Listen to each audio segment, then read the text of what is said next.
Push some buttons. That seems to be working lovely jubbly. Fantastic. Make sure this week I've got the fucking video ready, Mr. Baxter. Right. Hello and welcome to your home for real beer, real breweries, real opinions. This week we talk beer subscription, we talk crowdfunding, and we talk Brewser.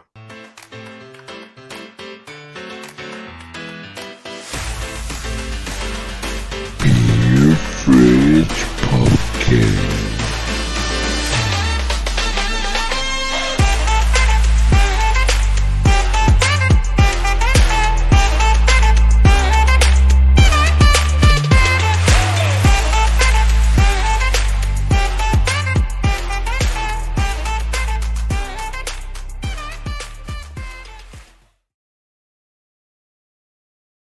Beer Fridge Podcast. Hello and welcome to another weekly episode of the Beer Fridge Podcast. Real beer, real breweries, real opinions. As always, wherever you listen to this podcast, make sure you subscribe, hit that ding-a-ling-a-ling to be notified of all the latest episodes. If you're watching on YouTube, do the same. Subscribe, ding-a-ling-a-ling, and you'll be notified of all the lovely episodes. You can show your support by dropping 5 stars or head to patreon.com/Beer Fridge Podcast and show your official support. My name is Gavin. I've got my drinking buddies in the form of Mark, Callum, and Scott. Good fucking evening. Hello, hello, hello. Another banging intro. Gavilar, good work. Fucking Almost as if that's all you've been doing all week. almost that 30-second video took me 2 fucking hours. Think of the commodes that you could have sold if you hadn't been working on that. Shut up, in case my boss is listening. This week's guest, if you're watching, you'll know already, but if you're listening, it's returning guests in the form of the Brewser team, Lewis and Olly. How the fuck are you? Very well. All the better for seeing that video. That was incredible. Fucking cool. Thank you, Gav. I'm honestly honoured that we're a part of some content like that. That's immense. Genuinely, I'm very, very pleased with it. I was it was either watch Bridgerton or do that. So yeah. Well, I'm watching that again. Yeah, no. Thanks for having us back. Really good to be back and having a beer with you guys. No, it'll be good fun. Looking forward to it indeed. We'll start off as we normally do, whiz round the virtual table and see what we're starting off the podcast in our vessels. Going in, MD, what you got, San? You guys all know I'm on the I was on a bit of a New Barnes train at the weekend, and it was a bit of a disappointing weekend of beer from them, if I'm being honest. So just thought I may as well continue this trend. And I was going to say, you picked the right mode of transport, because I can't remember the last time I was impressed by a train. So that's fits. Carry on. Well chosen. I can see you're in one of those moods today, mate. So Carry on. I'm looking forward to this. Anyway, you'll be shitting over this in a second. So this is New Barnes and Futtles collab with their seaweed lager beer, 4%. Dare I say it? It's actually the best of all the New Barnes I've had this week. It's actually got a bit of body, like a bit of flavour to it. It's a 4% Hell's lager. You know, I'm kind of keen on Hell's style lager. It's got a bit of maltiness, bit of backbone to it. It's all right. The seaweed is, I don't know. Yeah, if ever there was a ringing endorsement, there it is. It's all right. Well, I'm saying it's all right because the 2 beers I had at the weekend were poor to meh, whereas this is average to all right. So I feel like we're at least in the right direction. It's what you want from a 4% lager. You know, it's not overly metallic-y. It's got a bit of body to it, and you know it goes down real easy. Seaweed is obviously a missing art, but that'll be the Futtle aspect of it because I've never really hit a beer from those guys, and I know I'm throwing a lot of shade right off the start of this episode, but fuck it. That's how we like it. It's all right. Throw the fucking shade. Move on quickly. Go on then, Cal. Well, I'm in Belgium, and I'm drinking a triple by Straffa Hendrik, and it's their 9% triple, brewed in Bruges. And I learned doing a bit of quick research before the start, I actually learned that they were so keen to keep their brewery in Bruges that the lack of availability of you can't actually get lorries or vans or anything like that to the brewery, so they had to actually build a subterranean pipeline to their bottling plant outside the outside the Bruges, so that all the beer is brewed in the original brewery in the centre of Bruges, but then the beer's pumped underground to the bottling plant in the outskirts of the city, which I think is pretty cool. And this beer was actually the first. It was the first triple that was brewed in Belgium. So, and it's absolutely tremendous. It really is. Even through my thick cold, I can taste everything that should be tasting. Nice spicy sort of gingery vibes that I'm getting as well. Caramel sweetness, quite a low bitterness, and it's a beautiful amber colour. It's absolutely tremendous, lovely body, as you would expect for a 9% Belgian beer. It's absolutely delicious. Lovely stuff. Go on then, Gilroy. You're on mute, Sam. So, oh fuck. Well, here he comes. I'm really impressed. That's why I'm going back to grab the can. So it's Paul. Are you on the winning train? I am. All right, good. On the winning private jet. The rickshaw, mate. Yeah, the rickshaw.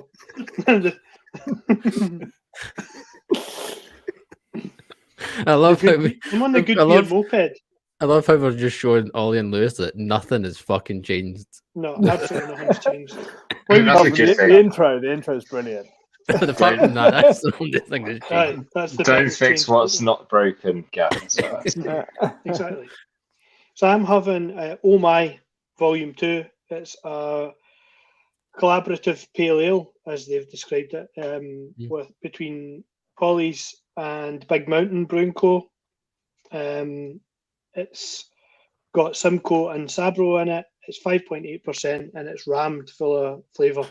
Really impressed by it. I know it's nearly 6%, but with it being pale ale, I was expecting something a wee bit, I suppose, less hefty in terms of body and flavour, but it really packs a punch.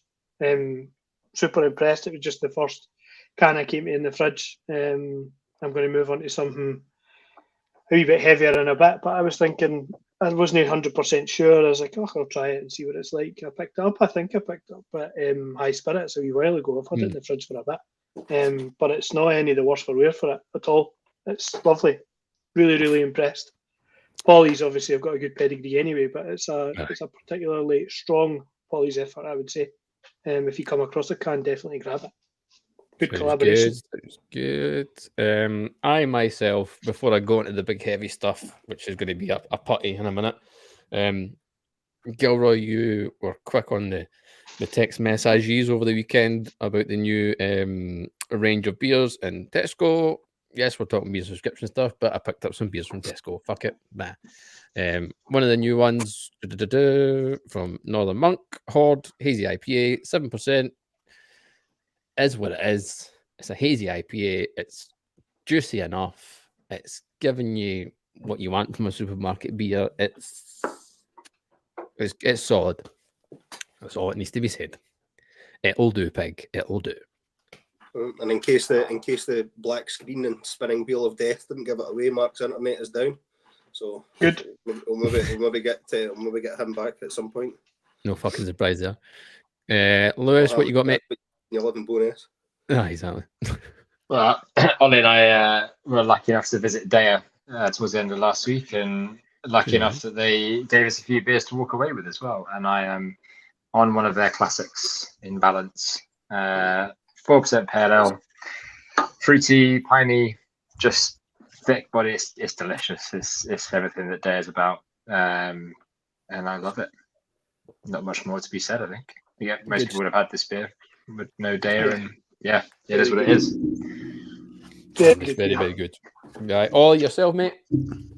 So Lewis and I were lucky enough to visit Daya last week, and lucky enough to get some cans. And I'm also in balance, 4%, sweet, sticky pine, stone fruit, all the goodness of a Daya. It is delicious. It's everything you expect from Daya in a tin. Perfect to kick me off. In a big tin as well. I'm enjoying the 500 mils.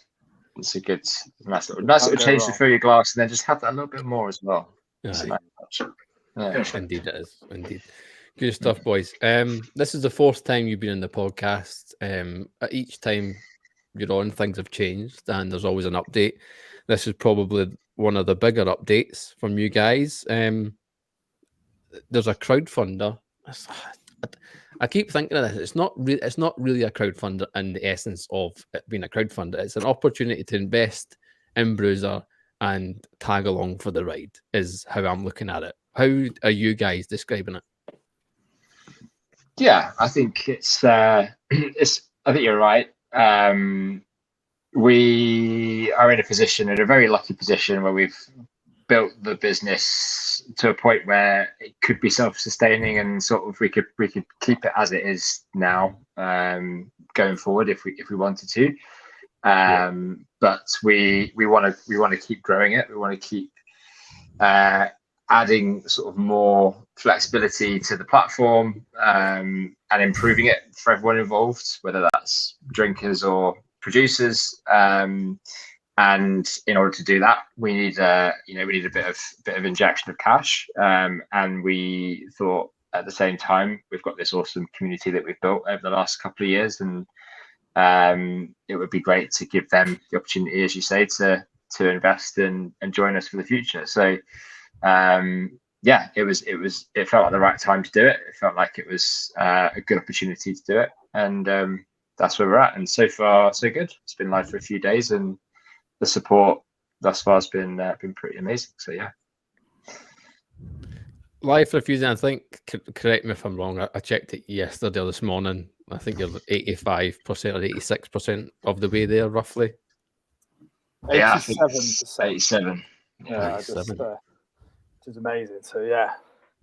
How you guys found that like, obviously you put this forward in your head, you go, yep, okay, we think this will work.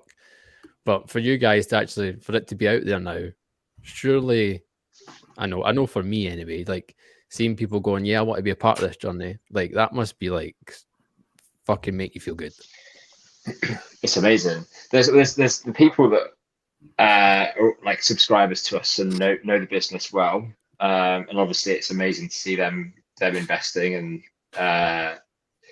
they've tried the product, they know what it is, and they're investing in it. So that's really satisfying. But it's satisfying in a very different way for people who actually have never been on Brewser before, who are investing and see the potential in it, and the just the value in the kind of model and the business.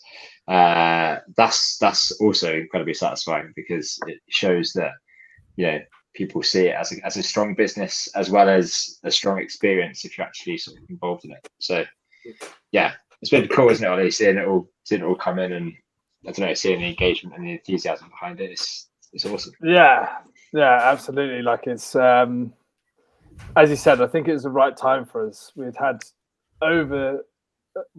more so in the last sort of 9 months to a year, we had a few sort of breweries and customers reach out asking how they could get involved at some point. So to launch this now seemed like the right time. But yeah, just got to pinch myself every time I look at it. It's like 2 years ago. Well, we first got a podcast with you before we even launched, I think. Yeah, that's right. Yeah. You're welcome. It's all you. It's all you.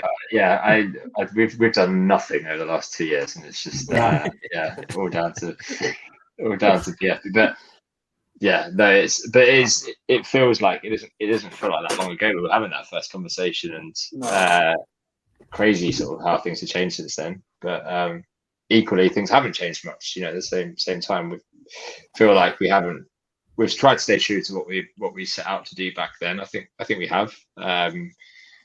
We are a business now. We've got employees, and me and Ollie and now Ash, which is awesome. But it's we've got responsibilities and stuff, so it's quite scary, and it's it means more now. But yeah, I feel like we've tried to stay true to what we set out to do back then when we first had that chat. And you guys have come miles along in those 2 years as well. It's I know. I had hair back then.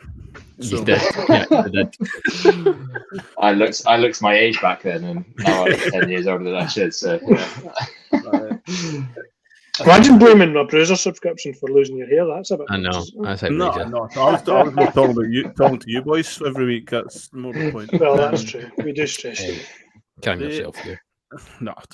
The thing for me, I think is, I say, I'm just going to go straight in with the hard questions, I suppose, because we've been really nice so far. But like, I wasted all mine on Thursday on the live video. oh, did you? Now, when it came up, right, I think it's a great, and I think if you should invest and you should look into it. My question to you guys is: you said you think the timing's right, and I think I agree with you, but with how, what's the word I'm looking for? How volatile the kind of brewing scene is, and the amount of breweries that are going under and all that. And then at this time, dare I say, asking for investment to expand. And I know you're helping the breweries out and around, but is it? Do you see that as like and I know you're looking after your own business here, but I'm just coming back to, like, is it a bit cheeky just now, like asking for money within the brewing industry when it's, I'm not saying it's on its knees, but we've probably not been, it's probably at its worst stage that it's been in the last, 5-10 years. And I'm asking that question just to be a wee bit throw the spanner in, because I would like to answer the question myself in a way, because I think it is the right, and I think by helping the breweries out, you are doing this thing round. But I want to hear it from you guys, basically. Well, thank you for the question, Mark. It's Sorry. It's a good question. Yeah. I should have got a dipper, I think, first off. But it is a very, very good and a very fair question as well to ask. I think we've asked ourselves the same question. When we were thinking whether to do this or not. Ollie, do you want to go first, or do you want me to kick off with some thoughts? Go on, you kick off, Lewis. Okay, so as I say, I think it's a very fair question. It's a really weird time for the industry at the moment. I think we all know that it's difficult for so many people. There's no denying it. We're not sat here with blinkers on, sort of thinking everything's all right, and that that people aren't struggling, because we know that is the case. It is worth noting, obviously it's very difficult, but there are some breweries and businesses that have been able to thrive in the last couple of years as well, which is awesome. But I think people tend to forget that a little bit, because it's really easy to focus on the negatives because it's there every day in our face. But some breweries and businesses that have done extremely well over the last year, 2 years, go to prove that it is possible, that it's not, just a complete lost cause for everyone. It's that there is definitely opportunity there. We've grown Brewser out in a time that's been a cost of living crisis. Okay, we're not affected by the same things breweries are in terms of operating costs and ingredients costs and everything in between, energy costs. But we've still managed to grow the business, and people have seen it as a good way to access beer and spend their money, and we're very grateful for that.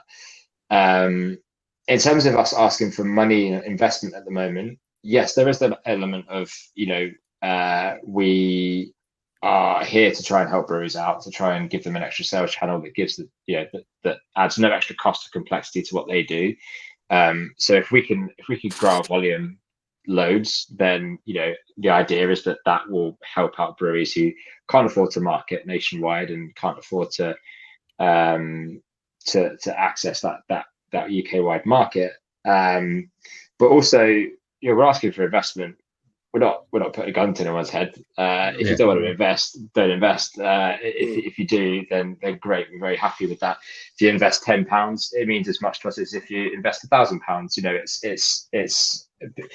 It's there, and that's one of the reasons why we chose the crowdfunders, because it gives people the opportunity to be involved no matter how much they're able to give at this time.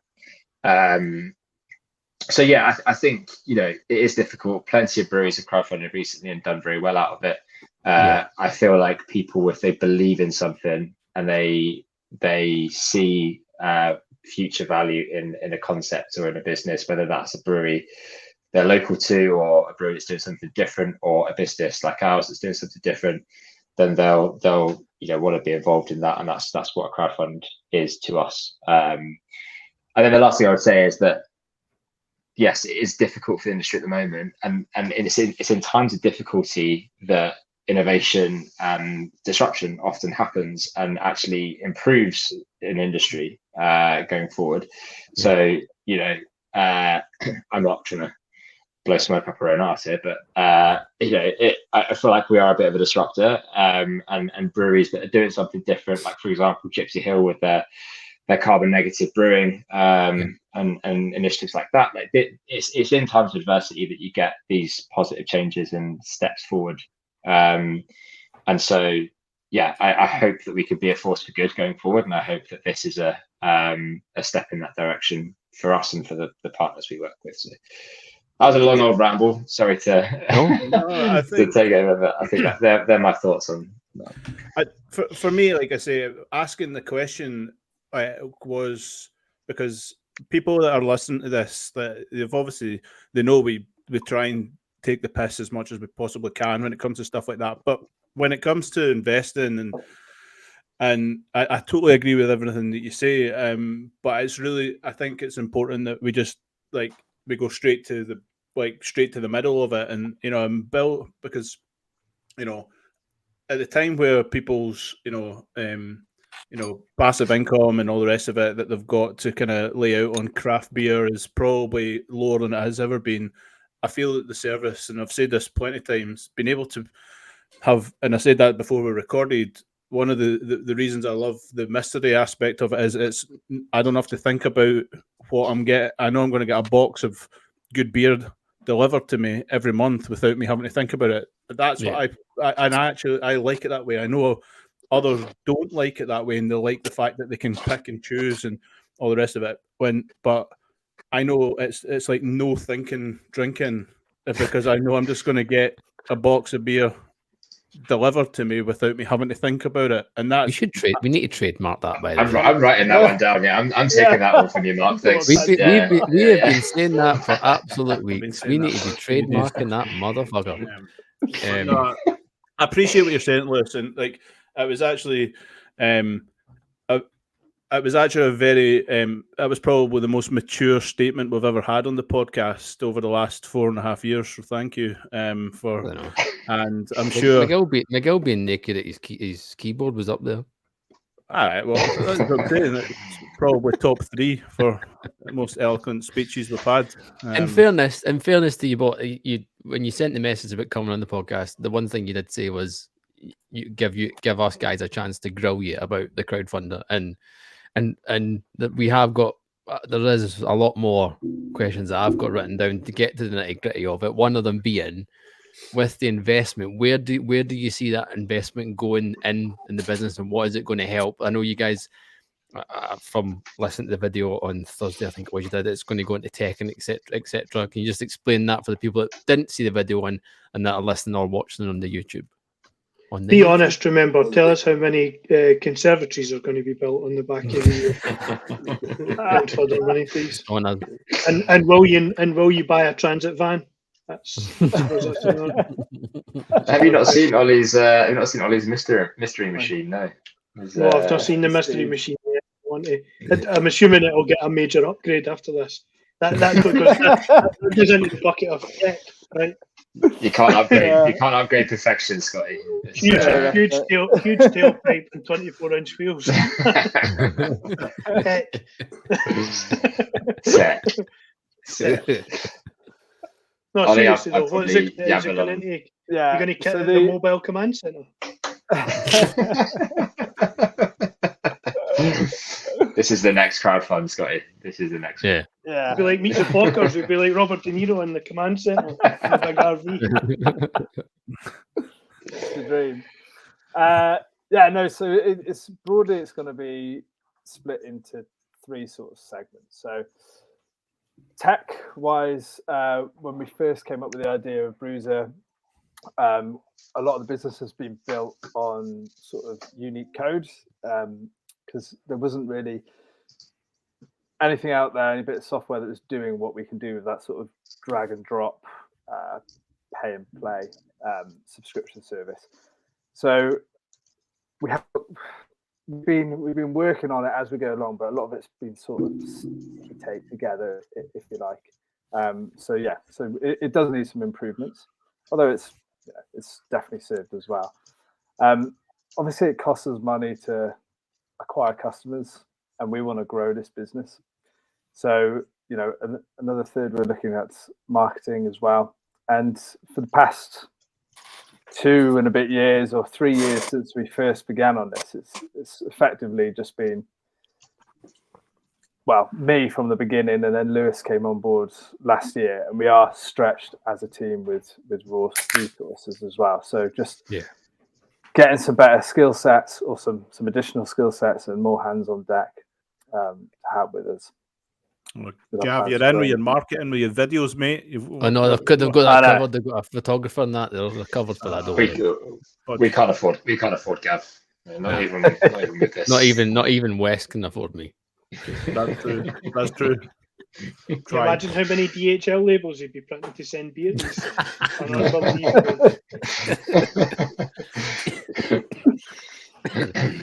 You can't get a van for love nor money. What the fuck is happening here? Oh, Gav's ordered another 12 boxes.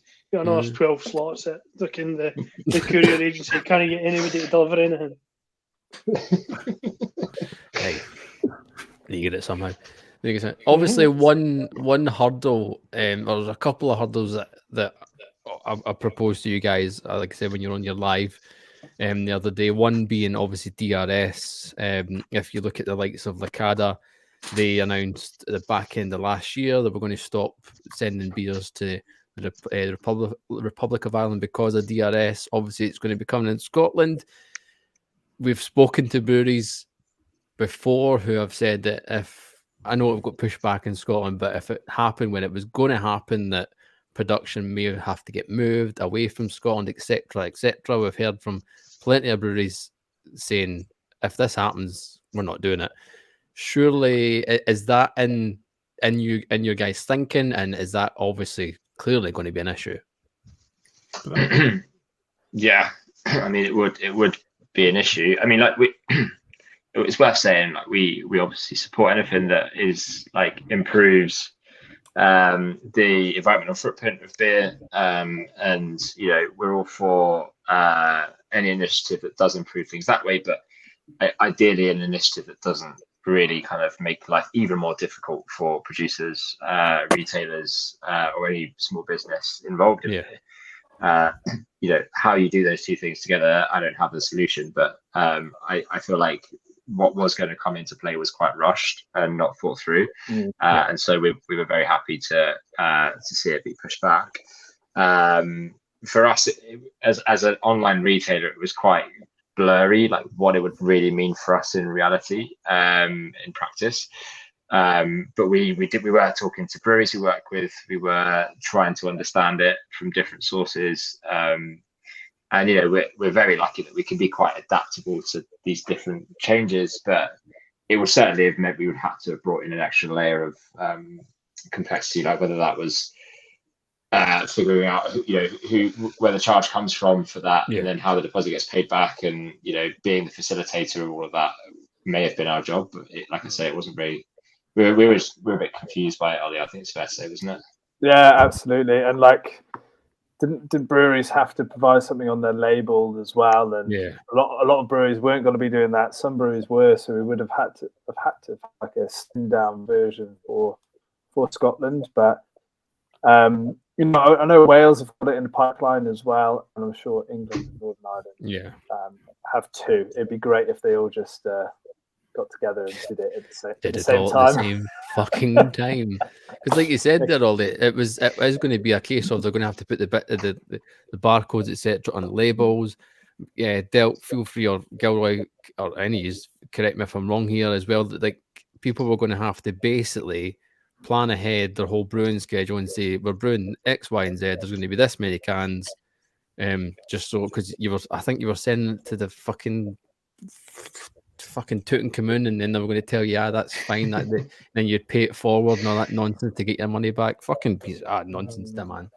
It was a shit show was probably the easiest way to describe it as a whole. And having spoken to a couple of like brewery friends and stuff like that were dealing with it back then, it was just it was a total mindfuck as to where cans were going to have to go.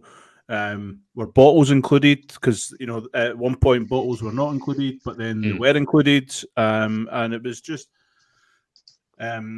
struck off very much half baked and not thought out very well. So it was they were answering the questions as they were coming to them, right? When they came up with it, but I totally agree. But they were answering the queries as they came up with it. It's like every time anybody asked a decent question, you could see the cogs turning in their head when they were asked it. Which isn't a position you want to be in if you're enforcing any kind of policy decision at all. You don't want to be making decisions or troubleshooting on the hoof. Like that's the worst position to be in. You can hear your backpedaling for there, and thankfully somebody saw sense and thought this is awful. If we go forward here, it's going to be worse than trying to hide a. I feel like sometimes they do this on purpose. WhatsApp messages, you know what I mean? I feel like they do this on purpose a little bit. They to just put it out there, see what the reaction is, and like you say, figure it out as people ask questions and stuff, and then go back. And I feel like it was almost destined to be that way, but it just needs more thought. It needs more thought. It needs more consultation, I think, with the business. You need to listen. It's like they've had a focus group of their mates and thought, okay, we're all right. We'll just take the biggest producers and we'll pull them and say, see, if we did this, would you be all right with that? We'll not even sneeze, mate. We'll not even see it. But then they get done into people who actually have bills to pay and worry about, who can't just move one set of numbers from one side of a balance sheet to another and say, that's it covered. And then you've got everybody in between, like yourselves and the distributors, everybody who's got a piece to think about with that and try and adapt and change it.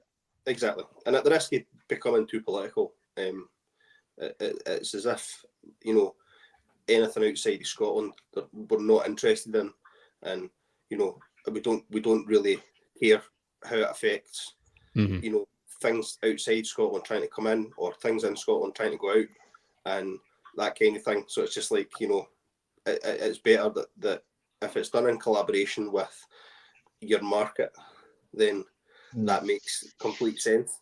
So do it you do it for the UK as a whole, at least, because I would imagine that for the vast majority of UK breweries, the market outside of the UK is really, really small. The massive majority of the market is inside the UK. So tackle it collaboratively as a whole rather than trying to do it in bits and pieces. It just doesn't make much sense. It could I've got a lot of experience at a regulator making rules and then deciding, then saying to everybody else in the financial services industry, it works like that all the time. They say, right, okay, here's a rule. Right, you're like, how do we interpret that? How do you want us to apply that? No, you figure it out. Just make sure you're compliant. Okay, so how do you want us to work that one? No, you figure it out. You figure it out. Rules are big enough and ugly enough. We'll just tell you what the rules are. Make sure everybody can access their pensions, but nobody can access their pensions, right? Bye. No. One thing we can figure out now is backtrack from politics for a second and figure out what we've got on our vessels for the next 2 minutes or so. Somebody switched. I heard a can opening. Was it yourself, Cal? Me.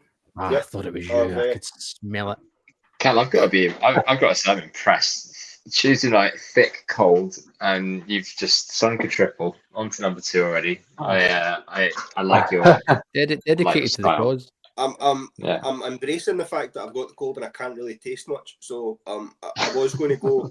I put an order in at the tail end of last year for loads and loads of Belgian stuff, and that Straffa Hendrick. I've actually got the quadruple in the fridge as well. So I was going to go from triple onto quadruple just to do a sort of comparison, but I don't want to waste it when I can't properly appreciate it.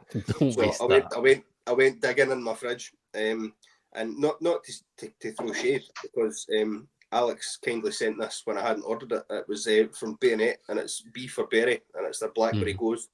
It's a style that I don't generally buy, so it's quite interesting to get one. And again, I'm full of the cold, so probably not doing it too much justice, but it's got a really great body with loads of wheat in there. So it's proper, proper juicy. You're getting that salt and sour vibe as well, which is great and what you would expect from a Ghost. Sorry, I had an interloper in the room there, and we need t-shirt on, so I didn't really want to show him on YouTube. So yeah, and you're getting tart. You're getting tart. You're getting salty. You're getting great body for the wheat, and it's actually not too bad. Good stuff. I've still got I need to whack that in the fridge. Actually, need to whack that. I'm bayoneting as well, by the way, just while we're on bayonet. Oh, what you one are you having? Pays to be a winner. Oh, winner! What a beer! What a beer! What a beer! Tell us about that. Tell us about the packaging on that beverage, Scott. It's got a lovely wee low resolution image of the Beer Fridge podcast on it, on a helicopter, which is excellent. It's superb, but look, it fits in with the rest of the. I like the rest of the labelling. That's really smart. Alex always the labels are always smart, and this one, it's got really good packaging on it. Apparently, Bayonet won an award. I don't know what award it was. Some fucking somewhere decided to festoon them with an award for winning the People's Choice Brewery of the Year award with the Beer Fridge podcast. So that sounds good, I suppose. Yeah, and it's everybody's. Can I just say, you're doing that a bit of a disservice. It is the Brewery of the Year award. It's the only one that matters in the whole of the industry. None of this Biba shite, none of this like best beer, NXY, whatever you want to call it. This is the one that the people vote for. There's no bullshit. There's no brown envelopes with cash getting slid over. There might have been a wee bit of bribery with some beer, but that's from our point of view. We you guys, the listeners, the voters, the people out there, they're the people that have voted. It's the only award in the industry that it does that, and it is solely on who votes and out there in the public. So it is. I get super excited actually every year when you guys put that award out there. It is brilliant at marketing it. I love casting my votes as well. Yeah. So well done, guys, because it is. See that? Well done, Gavin. Yes. It's really good. I mean, I can't wait till you have to. You do the work for it, Gav, but it was my idea. So I can't wait for the 300 team bracket to go in. Well, we went from 32 to 64 this year, so fuck knows what we're doing this year. Do you ever heard of this is good because we're talking about this kind of stuff. You ever heard of saturation? That a term you've ever come across? Yeah. If you ask people to vote too much, they'll get pissed off. Fed up with you. There we go. We'll see how far we can push. Ollie, were you fed up of voting, Ollie? No chance. No, of course not. No, see the end. Well, that's what he's investing money in. That's what he's investing the money for the crowdfunder in, so he can bot his. He's going to chat GPT a code that'll vote for him. He'll plug in his choices as soon as the bracket gets released, and it'll just vote for him every day while it's available. That's if I could fucking organise it for me, that'd be fucking great. Anyway, right, the beer. This beer, it's 8.3%. It's our mate Nelson. It's Citra. It's quite winey vibe, but the body's just amazing. It's incredible. It's so thick, very juicy, but also incredibly Moorish because it's got that kind of. The Nelson gives it that kind of white winey kick, which just makes it very, very Moorish and very easy to return to. One that you could have. I mean, I've got a fair few cans of it, obviously. And I wouldn't be annoyed if I was to go straight on to another one. I don't think it would become too sickly or that I would get fed up with that flavour in a hurry. It's really, really good, really complex. It's quite light, and despite the great body, it didn't feel overly heavy. It was quite refreshing and palatable. But I had mine last week. One of mine last week. I've still got a few in the fridge, as you say. It's incredible. It was great to see the uptake. We haven't really spoken about it too much. Sold it in 2 days. We've had a few guests on previously, and we've not really got around to talking about it much. But it was really great to see the uptake as well. Alex is brewing it again. which is amazing. He's he's already said that it's the fastest a beer's sold out that he's made. Wow. So we were really chuffed for him with that, and it just goes to show the support's not just keyboard clickers out there; it's people that are actually willing to back it up and buy the beer as well. So that's great. Excellent. Yes. Funny. Anybody else got other good stuff? I've nearly finished a can of putty, my last can of putty, incidentally, fun enough, on the eve of putty, which I'm not ordering from Verdant. I might get a can if my local bottle shop gets it. But yes, Nice. Normal, regular. No, I'm not doing it. We'll message you again at 9:58 tomorrow. No, see how fuck that changes. That was an absolute nonsense to a man. Putty, it is what it is. I'm going to get one now because I'm going to double it up as well. Because it is a proper hype train beer. There's nothing wrong with the beer. Shade already, Mark. Let's go. Double down. Double down. I'm full in on slagging putty. Like I'm in big time. Go. It's a good double, really good solid double IPA. No, it is. Don't be stupid. There's no point being a prick about it. We're doing it again. We're doing it again. I know. Like, it's good. You know what it is. Yeah, we've seen it. That's what they want. Anyway. They want you talking about it. Exactly. Like Brewser.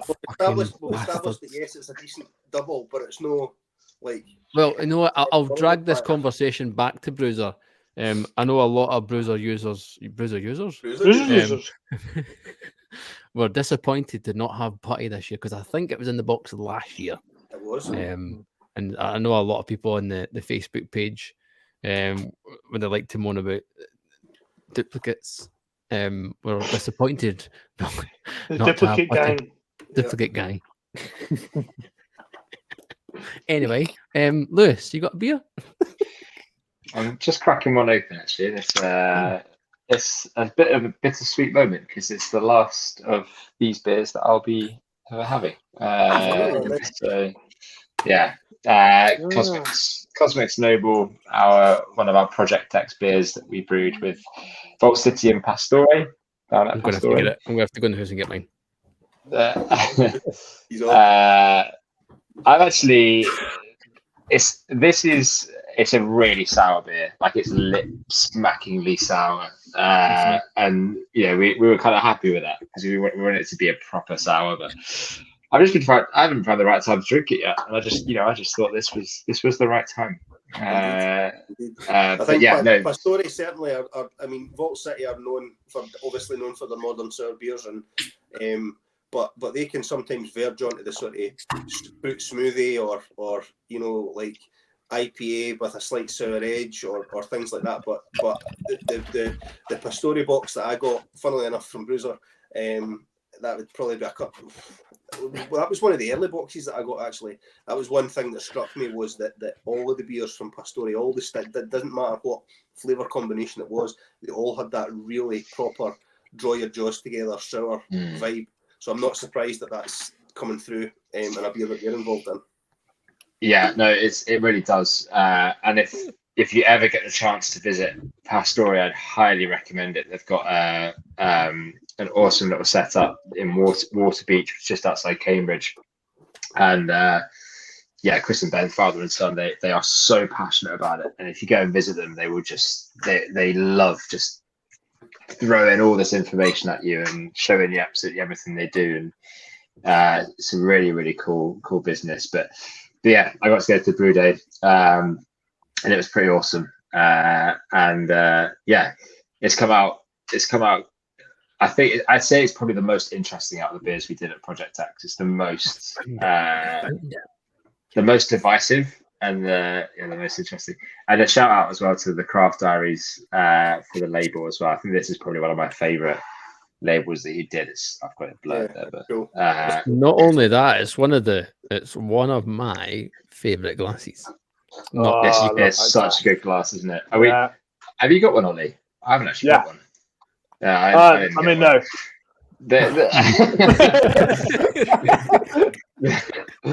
They're in such high demand that even we weren't supposed to have any. But yeah, I'm gutted. Fell out the back of my van. Stolen. Yeah, excellent. Magic van. Right, go on then, Mark. I'll buy it. It's all right, man. Honestly. Okay.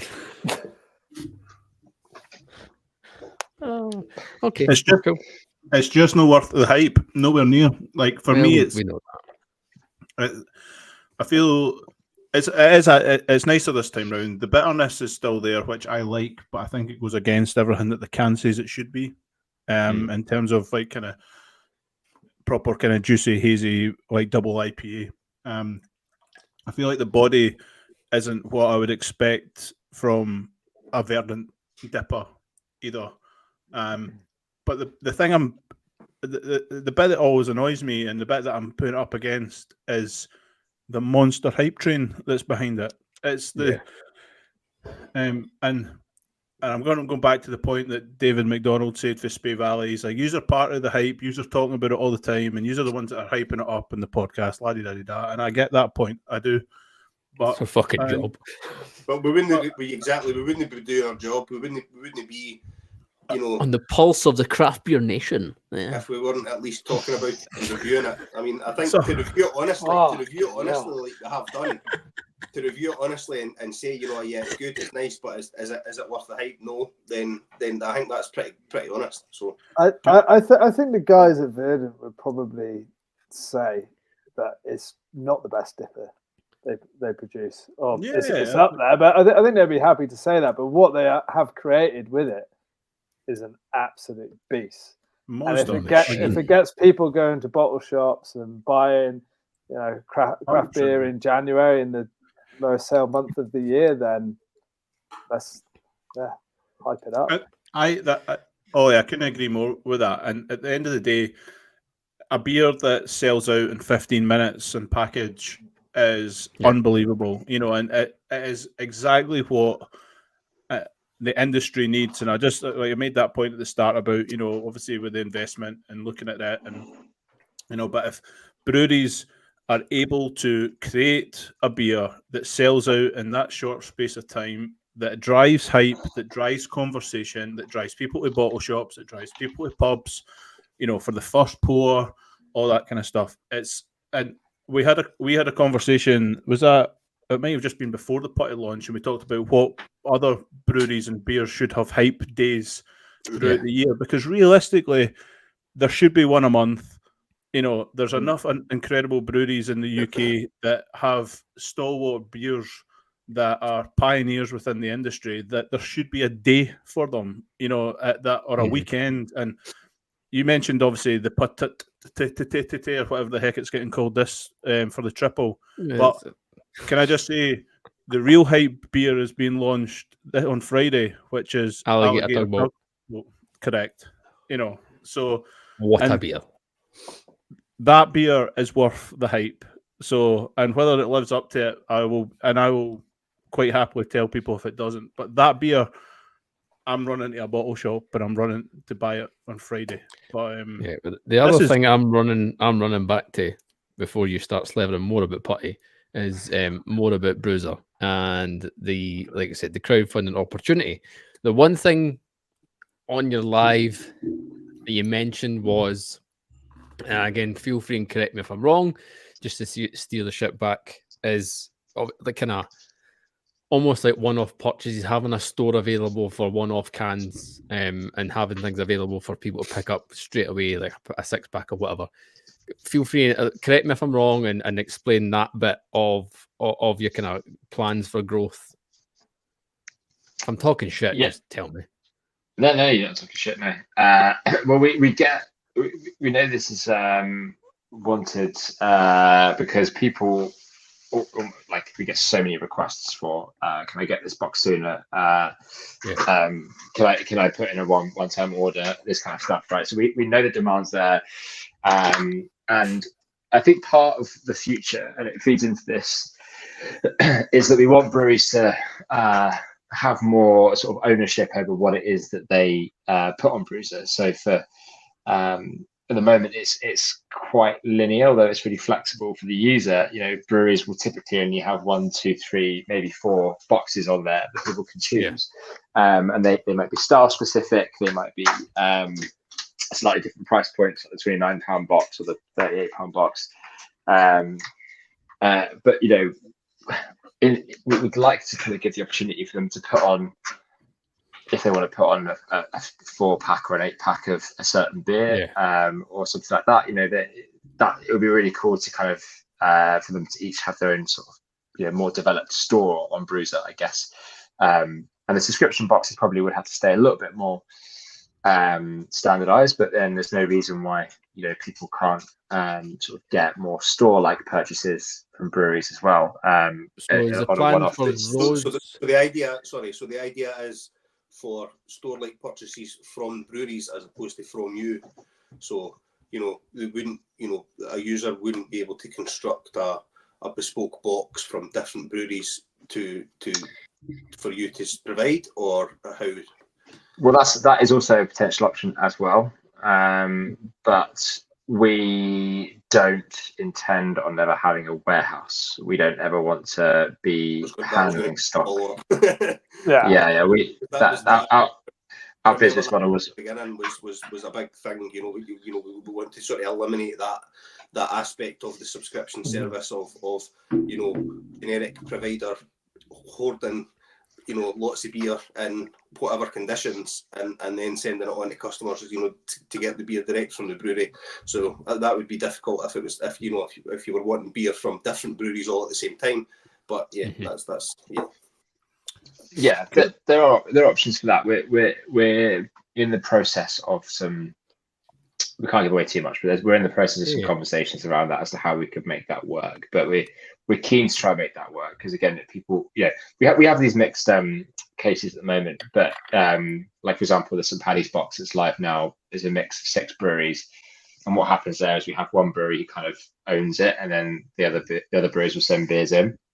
That's not sustainable, like on a monthly basis. Like, it's good for specials, but it's too much work for, you know, every month or loads of different boxes. So we are figuring out ways to do those mixed cases. But you know, the kind of us passing on orders to breweries who fulfill it is a more scalable model that we can sort of flex a bit more. So that's the obvious way to go initially. I've got a garage if you want. You can get them more extended. I promise it'll definitely make it to the people who have asked for the mixed case. No doubt. Yeah, no doubt. I think definitely. I promise there'll be some beers. What kind of beers they are and whether they're from the brewery that they ordered it for, it's a totally different story. But I mean, they will get beers. We'll just swap them off for Budweiser or something like that. No, but I get what you mean. It would be hard. It's good to do in a quid pro quo where you've got a special box where you can say, right, okay, one of the breweries will probably kind of stand up and say, right, we'll send the beers to us and then we'll deal with getting them out the door. That works on like you say, a specials approach, but it's not a sustainable model where you're relying on one of them to take charge all the time. And it's just it gives them a bit of a logistical headache, and again they've probably got finite storage space themselves where they need to keep things, and they'll be interested in, and you, as will you be, about keeping the cold chain and stuff up. You don't want stuff lying in a yard somewhere in the middle of summer because they've got a special box on. You know what I mean? It then turns into have a free box and just pay postage and packaging. Wink, wink. You're not a million miles away from the other mob.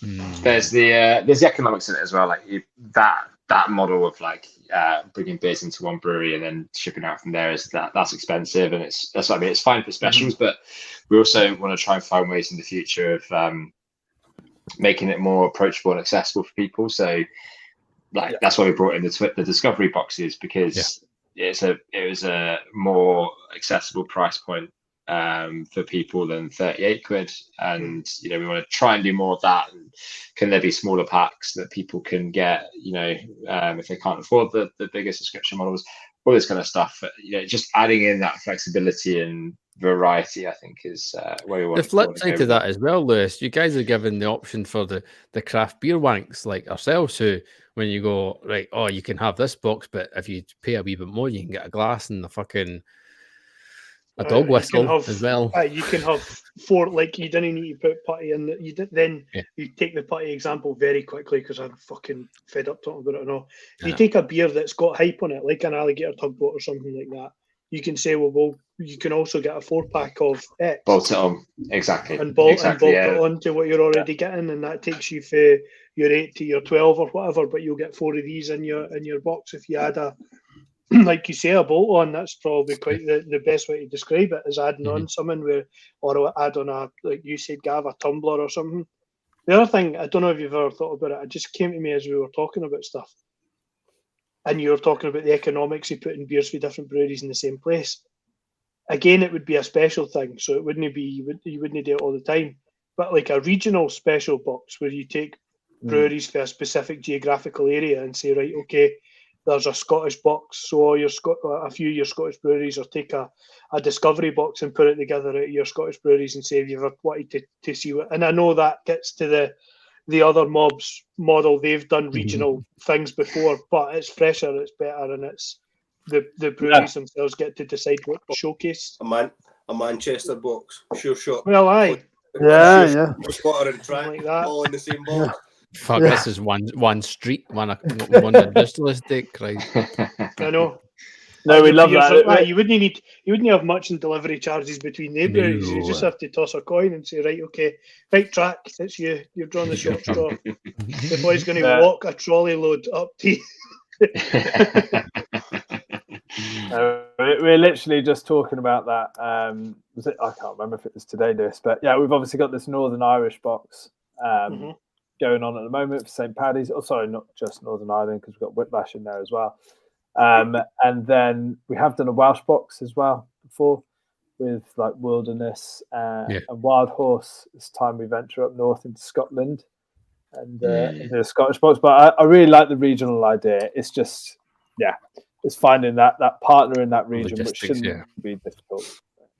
And we've mentioned it a couple of times, so it's probably a good time to get dive into a wee bit more. Is that St. Paddy's Day box? You've got the likes of Whiplash, Bullhouse are in there, Lacada. I mean, it's a fucking, when you look at it, it's a who's who. It is stacked. It's probably the best way. It's a fucking stacked box. Yeah. Wait, and your and all the beers are green, right? That's how it works. That's how it works in America anyway. Everyone gets dyed green. When you cut the box, the river. From your video today, Ollie, 3 dippers you mentioned, and then one cola beer with yourselves. Yeah, so I went over there a couple of weeks ago. Shock! You got the holiday again. It's all right. Lewis is going over there next week to pack all the boxes. It's a pack boxes, not to brew a beer.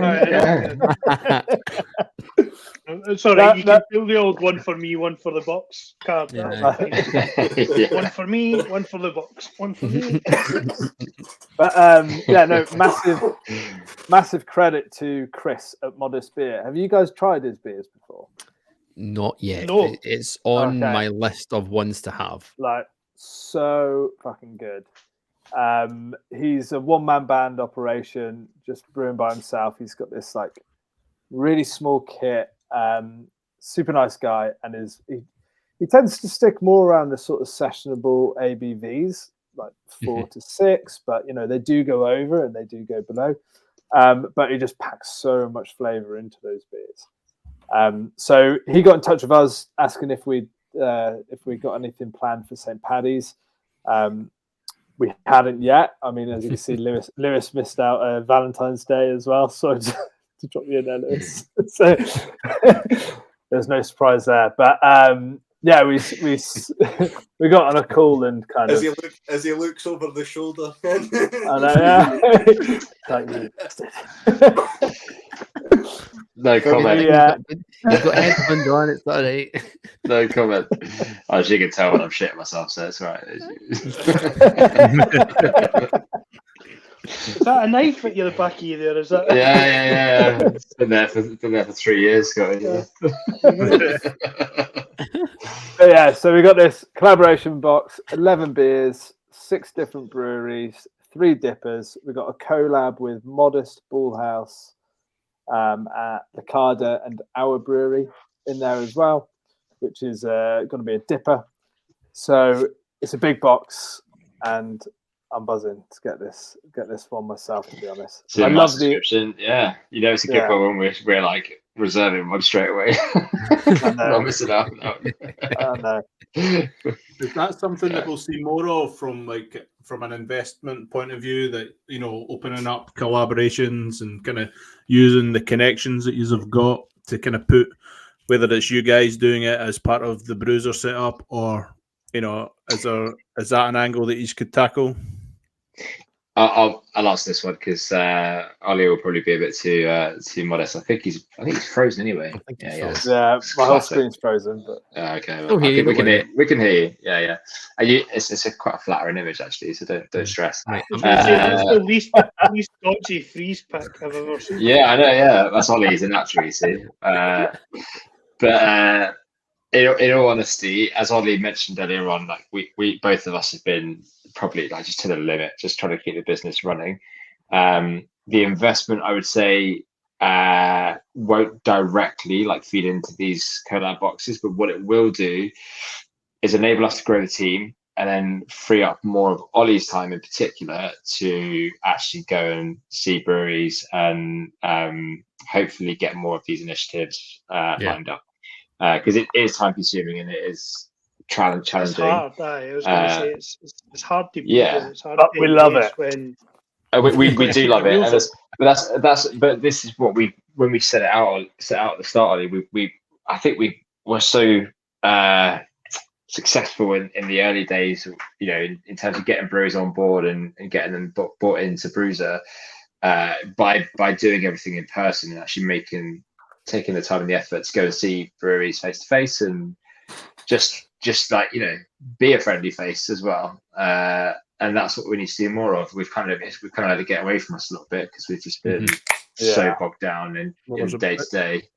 It's a bit like account management, I suppose, isn't it? Like they're your clients at the end of the day, so you've kind of got to not keep them sweet, but if there's things that every brewery's got their own initiatives, and obviously you're a sort of like an extension of each of the breweries in a way, because that's the service that you're providing for the breweries. Well, obviously it's a service for yourselves, but it's a service for the breweries, so being like having a man on the ground as such and understanding what's coming up for each of your clients and working it out actually is only going to help benefit the client, which in turn benefits you guys in the long. 100%. I mean, you get so much out of seeing people in person and having that sort of direct relationship. But beer is built on social activities, social people.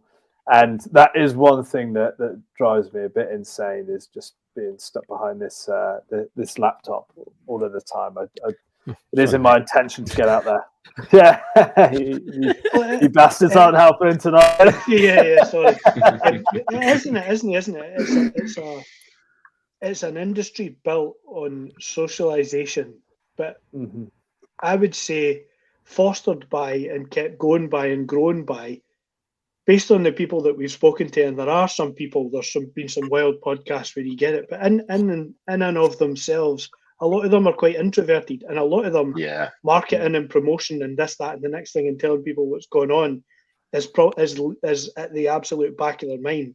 So you guys freeing yourselves up through this initiative to be able to go out there and meet them and speak to them and draw that stuff out is probably just as useful for them as it is for you guys. They'll get a lot from being able to talk about, right, okay, well, we've got X, Y, and Z coming up. Like you're talking about the chap that's brewing on his own. He's head brewer, marketing, sales, and everything else in between. Yeah. He probably goes 6 days a week when he's working anyway, no speaking to anybody really. So it's good to be able to go out there and speak to them. They're always at their work. They're always brewing the next thing. So it's good to go out and touch base with them and find out what's coming up, because you might have something really exciting that you've not anticipated yet, or you might have an idea that can help them. So freeing yourselves up to go out and kind of speak to them and find out what's happening puts you guys in a better position as well. So that'll be a good byproduct of everything that you're doing, if you can bring people on board and get expertise whereby you're not having to bust a gut behind a keyboard all day every day just to keep the wheels on. You can go out there and do things, and that'll be where a lot of the domestic anyway growth will come, is being able to go out and speak to people, Oh, definitely, and it's where all our greatest projects and ideas have come from as well. Just having a chat around a few beers with the breweries face to face. It's like you just get so much more out of it. But they are brutal at coming out and doing that on their own, aren't they? Like as much as that they make the best product in the world. Well, I mean, James was hilarious, wasn't he? He quite happily shut the doors and never opened them ever again. But I love James. He absolutely hated us talking to him and asking him about what he was making and that. But, absolutely hated that. But it was so good. It was funny because Gav asked him, "Where can people find where's the best place to buy your beer and find your beer?" And he was like, "Well, to be honest, I didn't really want because then I need to box it up and ship it to them. So I'm not really fussed." Just like he's like the nicest guy, isn't he? He was brilliant. It was such good chat.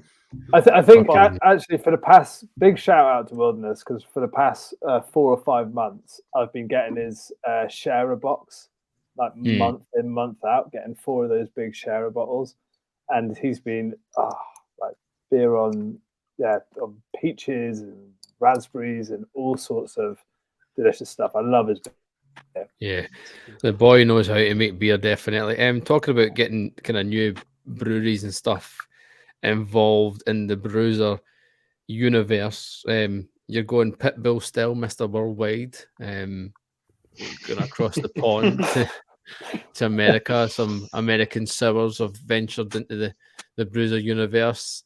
Obviously, I assume with the crowdfunder and the investment, this is going to allow you guys as well to look to expand it a little bit more, whether it be America or on the continent. What is the plans? Because I see all the time in the Facebook group, everyone wanting fucking shit from other half and all these breweries all over the world. But what they seem to forget is there's over 2,000 breweries in the UK, and they can't be bothered their arse to go and fucking find them. But however, I pose the question, international wise, what's the plans? Yeah, I think it's important for us to, exactly what you said there, Gav, is to champion UK breweries first and foremost, because we are brewing some of the best beers in the world, and it would be stupid for us to just go after international breweries. But so they're always going to be at the forefront of our business. But we partnered in January with Brew Export, with good friends of ours, and they bring in some of the best beers from the States as well. So they did a box of Mortalis sours for us for January, and from April, I believe, we'll be seeing them as a regular feature on the Brewser lineup. So we do, it's important for us. It was really good. We had a X amount of boxes to sell, and we sold out of them pretty fast. So very good. Just to note, it won't be Mortalis who's the regular feature of Brew Export, so it'll actually be a mix of breweries in each box going forward. Oh, that's amazing! Cool, yeah. And this is our marketplace model, right? It's great that we can partner with people like Brew Export. They've got the infrastructure for bringing these beers in. They've got the warehouses. They know what they're doing there, and we can help shift those boxes as well. But as we will always be championing UK craft, it's also important for us to have products that are kind of not as well, easier, more difficult, to get hold of. So if we could bring them to on that note, how good is it? Very quickly.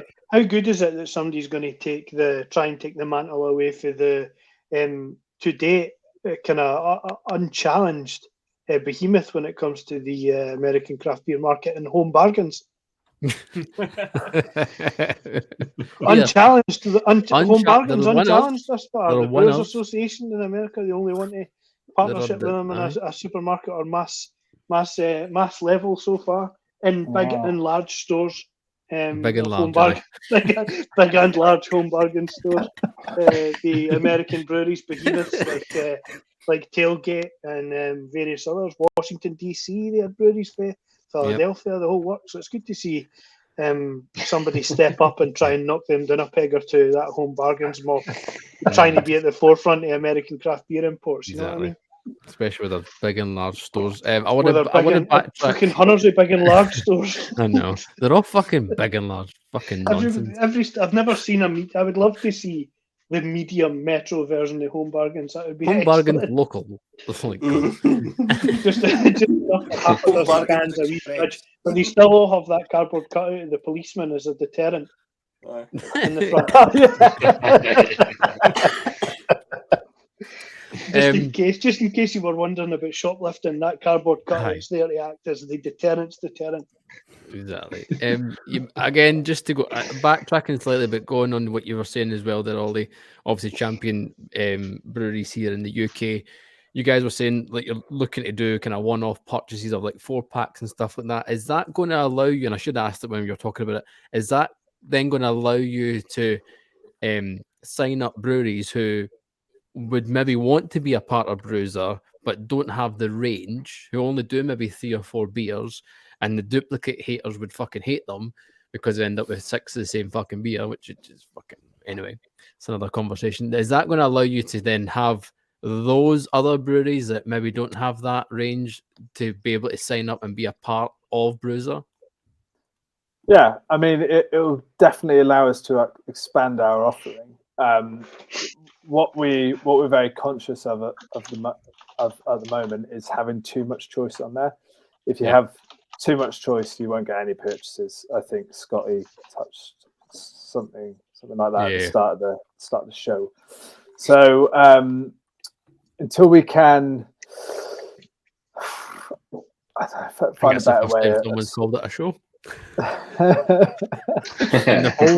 the 5+ years, that's the first time it's been called a show. Thank you, Ollie. Finally, no problem. As long as we can, not overwhelm people with too much choice, and I think that's part on our side of having better search filters and etc. A lot of that stuff needs a bit of work too. Then we can definitely expand our offering of breweries. Then I suppose that allows you to lean into the what you say, open it up to smaller breweries, that the limited edition stuff that they, it hits and it's gone and it's small pack, and it's going to create exposure for people that may, like you said before, don't have the marketing budget. They've got a Facebook page or an Instagram page or whatever it is with their local, the local support that will buy their beer like sort of religiously, and they'll throw the odd keg and cask or whatever it might be on Ibria and hope that somebody picks it up in London or something like that. But being able to have that offering that's maybe not every month, and that might be a bit more work and admin on your side, but at least opening doors to smaller breweries. I think it's the whole inclusive aspect of the craft beer industry, isn't it? That having I remember like an company that I used to work for, their thing was they wanted to be the one-stop shop for craft beer. That was the thing. You nearly said lover there, didn't you? I did nearly say lover. An ex-lover. Once told. Wanted to be the forefront of craft beer. It was short-lived love, like that's for sure. But short but intense.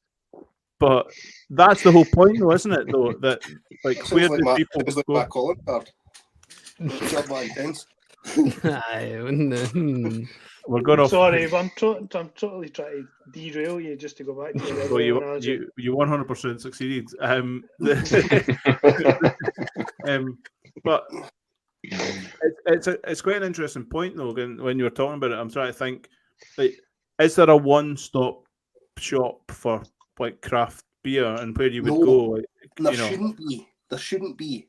But at the same time, convenience and knowing that, because one thing I hate about hunting for beer online is that you're never sure how long beer's been sitting, right? And we talk about, and you can go on to name a website or whatever, and you can hit new and all the rest of it, but you get sidetracked by everything else that's on there.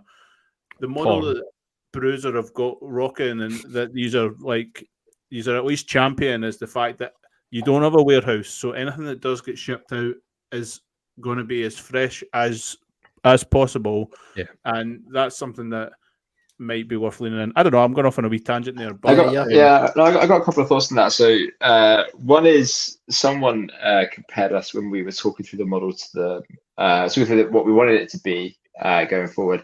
They compared it to Etsy, which might not sit well with everyone, but Etsy is, when you think about it, is a platform on which individuals all the way up to kind of SMEs can go on and own their offering and have a storefront in a way. And it's a place where people go, they explore these different vendors and producers, and they purchase their goods. I thought that's quite nice. You can go and you can explore breweries and of all sizes who may have one product or 20 products or whatever. It doesn't matter. It's a level playing field. So that's quite cool. And I think that's something we're kind of trying to aim for a little bit. The other thing as well is that you said one-stop shop for beer there, and Callum completely retracted. And I kind of get it, because there's buying beer online to be delivered to home is just one way of beer. Like, beer is so much more than that. Beer is like going to the pub. Beer is going to a bottle shop. Beer is anything that you need it to be. People will just refuse outright to buy beer online.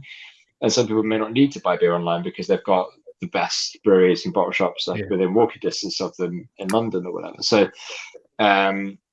certainly not trying to be trying to be the one-stop shop. We certainly don't want to be like a monopoly in any way. But what we do think is there's a long way for us to go in, as you say, supporting an even greater variety of producers, vendors in the scene.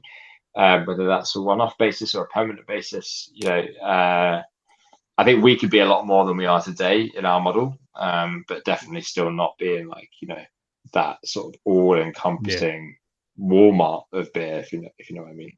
Yeah, I think that's a good important few points you made there, Lewis. On that as well, the other thing that we want to bring into this, which we've spoken about a lot, is kind of having a bit of a notice board, an online notice board, if you like, for craft beer, where we're not just a place to purchase, but breweries can put up the events, what they've got going on. Heck, even bottle shops can put on events and what's going on in the industry. We've kind of kicked that off now with our blog posts that we've been doing more of. I say we, Lewis has been at the helm of that. You've written your first blog post, Olly, and I'm yet to post it, but it was likened to Shakespeare today, which I like a lot. So yeah, Lewis told me 300 words. I think I did about 1,900. Oh, Christ, that sounds like something I've written without the spelling mistakes in it. I'm fucking brutal for sticking to a word limit. Absolutely hopeless. Why use 5 words when you can use 500? You know what I mean?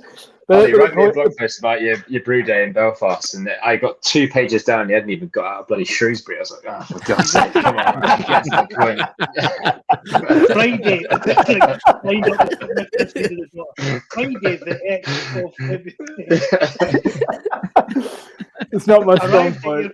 Arrived at airport at X time. Excellent. Security guard's name at the scanner was Josh, a nice guy, drinks Stella Artois. Well, but the point I was trying to make is our model is a marketplace, and we want to be used by anybody in the craft beer universe. Whether that be breweries, bottle shops, whatever, especially with this notice boards kind of thing that we'll aim to do too. It's a bit of a place where you can get all your information. Yeah, it's being that platform which is a part of the industry and helping it grow and helping it move forward, instead of just going, fuck you guys, we're just going to sell all your beer and make a margin off the top of it. Go fuck yourself. It's not that at all. And it's a product that we've put our own money into every single month for the last 2 and a bit years since you guys started, and we've believed in it every single day. And we talk about it probably once. I would probably safely say, Mark, that we've probably mentioned it 3 or 4 times a month on the podcast, and rightfully so, because it is a fucking good product. That if someone is a craft beer wank or just wants to explore the world of craft beer and get beers from further afield that they wouldn't get, like I on the south coast of England, am I going to get Lacada? Fucking no chance. Will I get Whiplash? Maybe, on the off chance. I'm probably not going to get a lot of fierce beer, a lot of overtone beer, but fuck me, I can jump on Brewser and I can get all my favourite breweries from north of the border just from Brewser. Fucking yes, please. Thank you very much. One thing I want us guys to do, while we've got the Brewser team here, is just to have Callum, you got the heads up because you were here on time. Is some of the favourite boxes that you've had from Brewser over the last kind of 2 or so years that we've been doing. I get to go first. That you buy on. Yes, Callum, you can go first. Oh, yeah, brown nosing. What's been one of your favourite boxes? Track, You can't. Why'd you pick that one? because I knew that you were going to pick it. Yeah. I just wanted to be a dick. So I've had track twice, and I was once was an ordinary. If track provide an ordinary box, and the second one was the big box from last. I think that was last summer. Or last spring, with the fin back curl in there. Yeah, that's right. Neighbourhood, what a beer!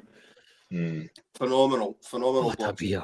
But I think just being able to pick breweries that you wouldn't normally, necessarily go on and order, like Kernel. Would I go onto Kernel's website and order, umpteen that? No, probably not. But that was one of the best boxes I've had. Probably just stole Mark's. Yeah, sorry, but yeah, I mean, I don't think I've had a bad box. I mean, I know the guys have had other I'm ones. getting to that. I've had one by one. I've had some where I wouldn't go again. But that's not to say that the beers weren't, perfectly palatable, perfectly drinkable. I don't think I've ever had a bad beer, and I know friend of podcast James has had one in particular, and I forget the name of the brewery now that I think about it. But he contacted them and said, look, I'm not entirely happy with these beers, and they said, we're really sorry, and sent him replacements and sent him different beers and all the rest of it. So, the breweries are obviously getting, well behind the whole ethos and things like that as well. Yeah, but that's my favourite's definitely been Track, absolutely. I'll throw in two. If you two are still thinking, that Rev was a revolution to me. In the summer last year, just what a beer! What a box of beers, and getting to meet those guys at Manchester and at the London Craft Beer Festival. Fucking hats off to those guys making spectacular beers. The other one for me was Bristol Beer Factory. Would you believe? I think it was one of the first boxes I got that had 12 in it, and they're all duplicates. So fuck the duplicate haters. I had 2 of every single beer. It was fucking brilliant. Absolutely loved having 2 of each beer. The fact that I go through and go, I'll tan this one, and then maybe I can try and dissect another one and be a proper craft beer snob. Absolutely loved that box. Also, didn't it help that I got a fucking beer mat, which is on my bar, full enough. Freebies are always a winner. Mark, I'm a freebie snob. I know it was the fact that you went hunting for the bar runner was the funniest one, wasn't it? It was like, oh my god, I only bought this box because of the bar runner. Oh, I remember, yeah. Yeah, I remember that. I emailed them, by the way, and they sent it to me. Of course. There's panic stations here. We're like, Gav hasn't got his bar runner, quick. Activate the mystery machine. You know the thing that's really funny? At that point, I actually didn't have a bar, so I fuck knows what I was doing with it. It's just hanging it on the wall. For me, the obvious answer is the Kernel, but that's too obvious. The one that kind of stands out from last year that's a bit different was Black Iris, because I would never go and hunt for, and that's the bit I would champion from a Brewser point of view. Most of these are all mystery for me anyway now, so I don't really know what's showing up, but that's the part that I like, and that showed up. There was one beer on that box that I didn't like, but that was more my palate, and it was and I remember the name of it because it was the Limp Biscoff. It had all the Limp Bizkit can art and all the rest of it on it. It was a really cool can. But for me, I was really happy with that. Like I didn't enjoy the beer because it didn't hit my palate, but at the same time, I would never have seen any of that can art if you boys didn't deliver it. So yeah, like there's plenty winners, to be fair. So Gilroy, any standouts for you, mate? The original Beak box was good, purely because that was my first experience of the what the fuck is the doublers all about. Chat. That was the box that we all got. It was the HB one, and we were like, fucking hell, there's duplicates in here. This is ridiculous. If only we knew there was a Facebook group to be started. There was a beer called. There was a porter, I believe, called Pencil. It was HB Pencil. HB Pencil. Pencil. That was tremendous. That was absolutely tremendous. By the way, if you were ever to get a duplicate, that would be the one you would go for. And funnily enough, we did get 2 of those beers in that box. Mm-hmm. So. I've got a couple of parades in there. A couple of parades. The Verdant Big Box last year was tremendous. Yes, you can't beat that. That was good stuff. And then the Two Flints box that I ended up not getting was really good as well. Shout out, by the way, to Tempest as well. I need to mention Tempest because the Tempest box is fucking solid. There's another one. Hold on a minute. He's basically going through his phone. What I think, see now that we talk about I was talking about the track, the big box, last year, and that arrived, and fortunately that was split over 2 months, so you could either have it, on the first month or the second month, because the first month I had Dare. I'm sure it was Dare. You had them in for like 6 months, and I had been trying for fucking about 9 or 10 months to get a Dare box, and just couldn't get. Every time you went in, it was like, no, out of stock. And I finally fuck it, I'll book it for August. This is like Christmas time. I'll book it for August time. And then August came along, and by the way, have you seen this track box that's coming out? I was like, fuck!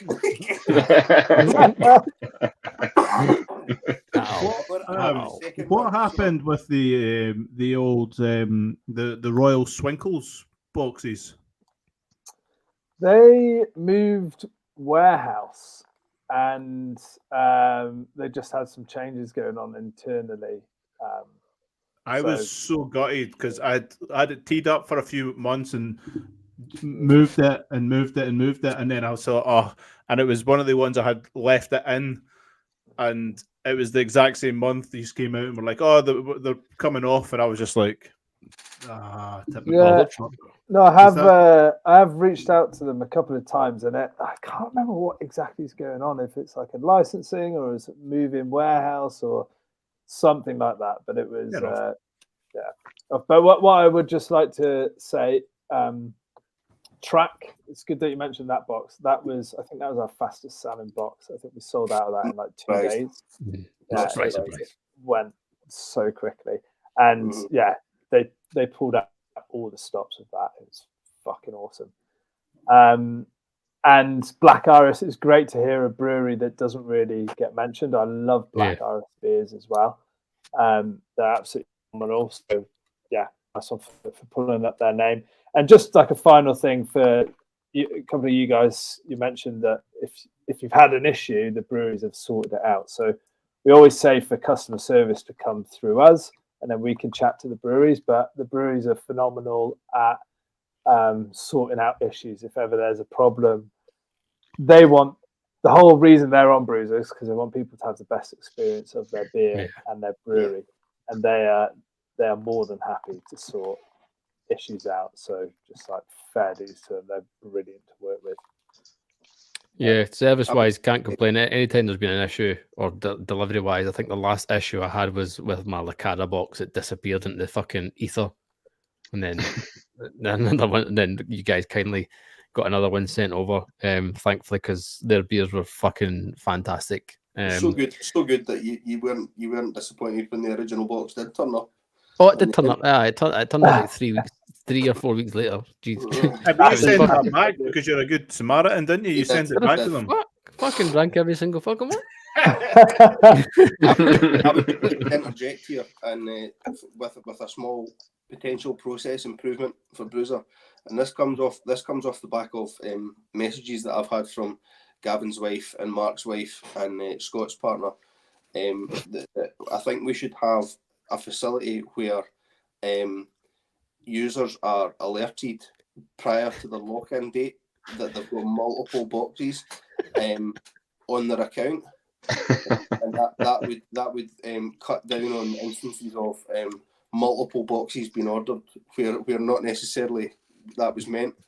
No, I'm afraid your request is being rejected here, Callum. Yeah, I can second that. On behalf of the other half of the podcast, I felt as though I had to air that out there. Only reason we voice those things is like, he didn't mean to do that. He didn't mean to do it. Fucking meant it. Yeah, of course it is. Yeah. Even We've got it on minutes recorded purely just to get away with that. The one thing I was going to say, any chance you could trigger like a slider on the site so you could hide, so you could have it show up on your bank statement as someone else. just a Tesco Private eye. It's like supermarket. What would be worse? Well, no, well, I'm not going to go there. Yeah. Fuel. that could go very dark. Station, that would be quite good. Petrol station, that's probably best. Stuck £38, because stuck 40 quid of fuel in. Right, okay, everybody would buy that. That would be fine. Fuel. I just call it unleaded. There you go. Yep. Yeah. That would be good. Unleaded. Unleaded, you drive a diesel. 38 quid, unleaded. Good. Gentlemen, we're obviously festival Where's season. the best place to get your beer? No, because we know that. We know the answer to that question. No, that's Correct. fucking stupid. Ollie, what's been your favourite Brewser box? Oh. Well, Because I've been racking my brains here, and I'm gutted you didn't ask me, Gav. Well, he's already told us I thought you were going to be impartial. Brewser as his direct line to Wilderness every month. So. well, I was going to say, Scotty, like I've had Wilderness for 5 months in a row or something stupid like that, and the best thing about a Brewser box for me is to share it with my mates. I love getting my mates around and just like That's sharing such the a corporate cans. answer. I know, well, it is, but You haven't got mates. What are you talking about? you, Lewis. I love it when Lewis comes over, and so that's why I love these sharer bottles. They look great. It's something completely different. It gets everybody talking about the beer as well. So yeah, Wilderness sharer bottle. Fair enough. I assumed you guys were going to be impartial here, so yes, I want to know, Lewis. 2 boxes stand out for me, and both of them because I think they were pleasant surprises in the sense that I wasn't like expecting bad things, but I wasn't expecting it to be as good as it was. One was the Ampersand, like an Oktoberfest lager heavy box, and I really like my lagers, and I particularly was enjoying them sort of in that part of last year. And although it was deep heavy, I again got to enjoy each beer twice, and they were all absolutely banging. Did you? So that was a really good. I did, yeah.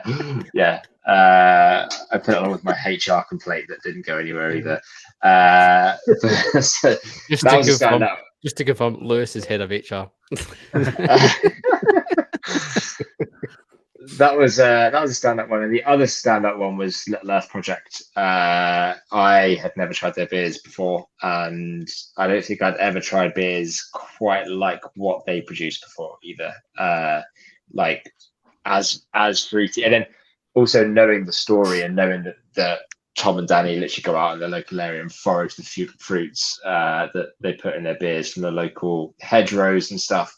Like, and then you drink in it, and it's just, I don't know, it's an experience. And if you like share bottles, they have just launched like yesterday a share a bottle box from the Olly project as well. So with the latest beers. So they were my two standouts. Staying close to my roots as well in East Anglia. So good stuff. Good. Are you going to ask them what their worst box or their least favourite box was? That might be because I know they won't answer it for a start, and two, I don't want to keep you guys too much longer because we're taking a ton of your time already. The one thing I do want to make sure we ask is, like I said, festival season is coming upon us. Where are we going to see you guys?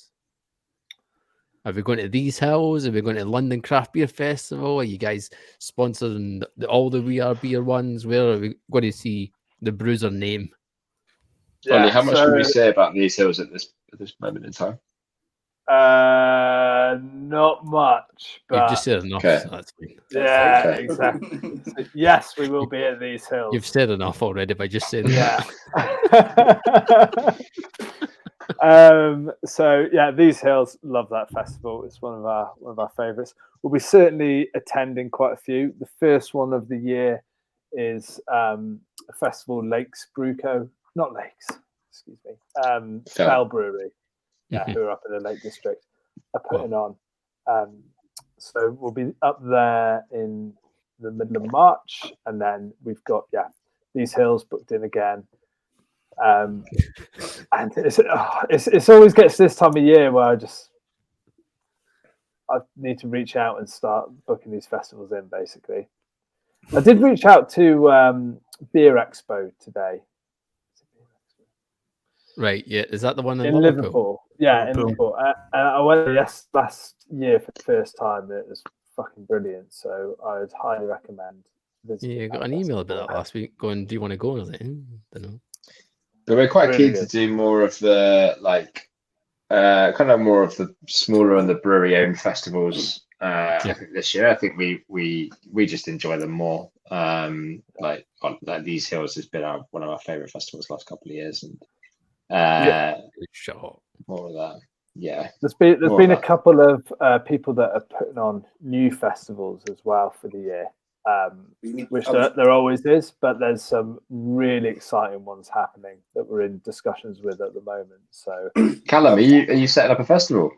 No, I was just you just said there about new beer festivals, and that we've got our one that we're going to in Dunfermline in April by the Caledonian Craft Beer Merchant. It's called the Big Swally.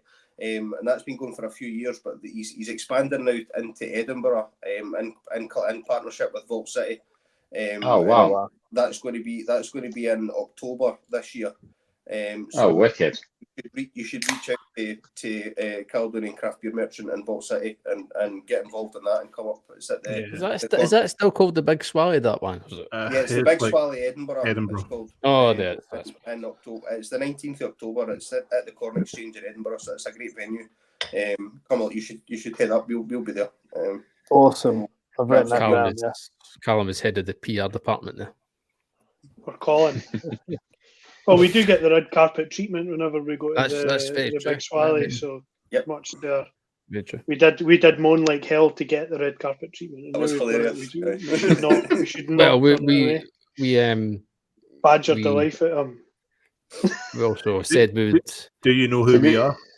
Can you call it red carpet treatment if you have to beg for it, Scotty? I don't know if it is. We'll take one. Yeah. Oh, okay, right.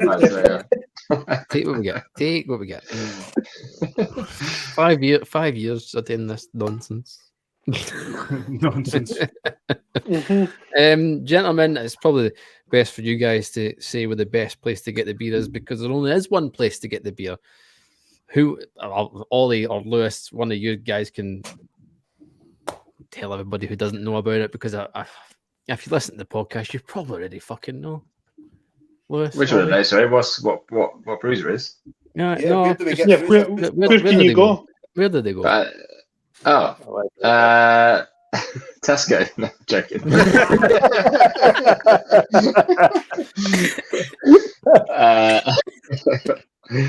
I hear that selection's really improved. Yeah, that's getting clipped.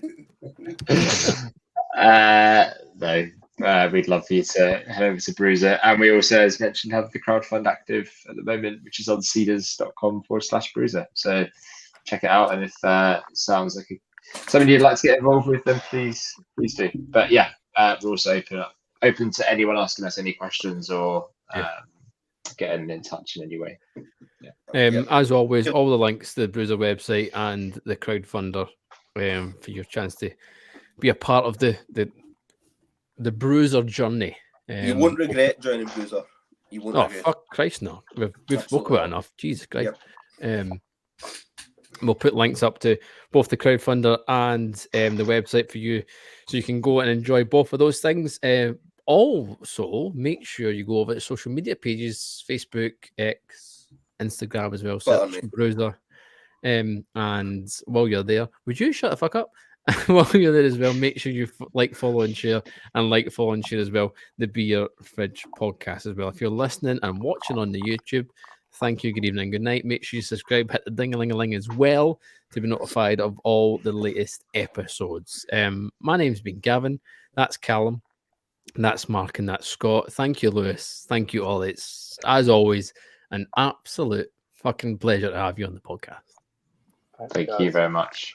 See you back. See you next week. Christ. See you next week, indeed. Until next time on the Beer Fridge podcast, your home for real beer, real breweries, real opinions. Bye.